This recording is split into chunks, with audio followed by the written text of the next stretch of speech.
1:54 minutos de la tarde. Vamos a hablar ahora de la sección tras las huellas de la sierra. Vamos a hablar en esta ocasión del ferrocarril de la Sierra de Madrid. Es un tema que nos trae Guillermo Herrero, al que ya saludamos. ¿Qué tal? Buenos días. Buenos días, François. Hola, Guillermo. Muy bien. Bueno, este ferrocarril de la Sierra de Madrid y sus antiguos riesgos. ¿Por qué tenía riesgo este ferrocarril?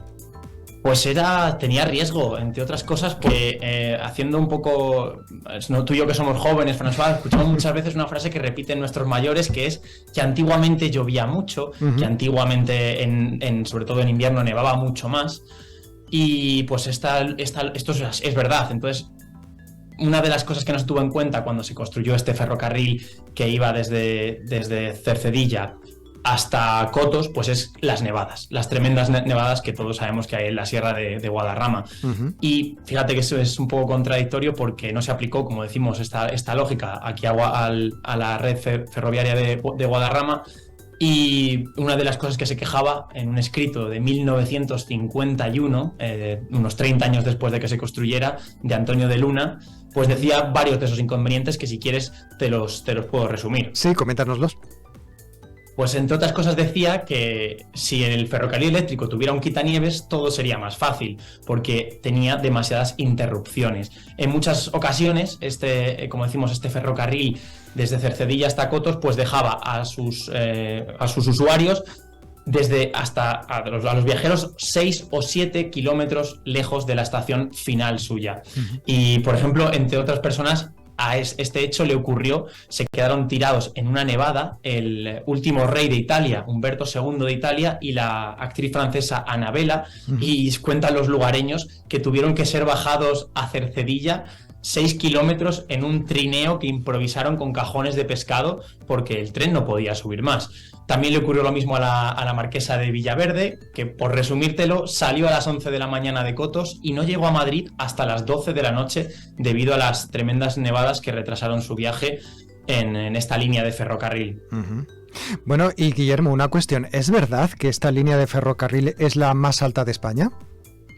Sí, es la línea de ferrocarril eléctrico más alta de España, porque está el tren cremallera de Núria, en el Pirineo gerundense, que comunica la localidad de Ribes de Freser con la estación del Val de Núria, que está a unos 2.000 metros de altura.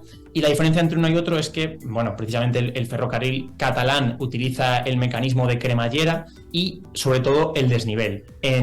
Aquí en Cataluña, el desnivel que tiene que superar este tren es de 1.100 metros de altura, y en cambio aquí en Madrid tan solo son 600 metros de desnivel entre Cercedilla y el puerto de Cotos. Bueno, ¿y cuándo fue inaugurado? Fue inaugurado el 12 de julio de 1923 por los reyes Alfonso VIII y Victoria Eugenia, y fíjate que curioso que llegaron a inaugurarlo, en vez de llegar en tren, llegaron en coche. Hubiera sido más apropiado quizá que hubieran llegado en tren. Pero bueno, en sus primeros años este tren estuvo abierto al público y solo llegaba hasta el puerto de Navacerrada, y contó con un presupuesto de 2 millones de pesetas. Y otra curiosidad que tiene, un poco detallando la historia de este tren, es que la Sierra de Guadarrama durante la Guerra Civil fue una de las zonas más castigadas por ambos ejércitos, pero curiosamente ninguna de esas batallas dañó la estructura ni la infraestructura de este material.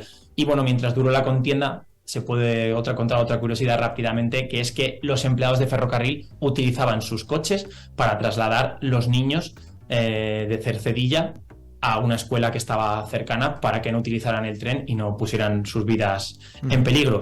Y lo último que voy a comentar es cuánto costó este tren, porque costó en 1940, se hizo cargo de la explotación Renfe, pero lo compró el Estado en 1954. ¿Y cuánto dirías que costó en 1954, François? Pues no tengo ni idea, sorpréndeme. La cantidad fue de 4 millones de pesetas, que es el equivalente a 24.000 euros de ahora. O sea que si llegamos a arrimar un poquito de dinero tú y yo, François, hubiéramos podido comprar esta red de ferrocarril de la Sierra de Guadarrama. Bueno, pues desde luego cuestiones interesantes, curiosas las que nos ha contado. A mí me deja un poco así lo de que los reyes Alfonso XIII y Victoria Eugenia no inauguraran el tren montándolo, ¿no?, y llegando hasta Cercedilla, sino que lo hicieran directamente en coche. Se ve que a lo mejor pues ese día no tenían el día, o aquel momento las inauguraciones eran de otra manera, que no son como Puede ahora, ser. que enseguida los políticos se suben en el medio de transporte y ya te lo están inaugurando. Pues Guillermo Herrero, recordamos, responsable de este proyecto Tras las huellas de la sierra, muchas gracias por traernos estas curiosidades, estas cuestiones interesantes, en esta ocasión sobre el ferrocarril de la Sierra de Madrid. Gracias. Gracias a ti, François. Nos vemos. Hasta luego. Nos vemos.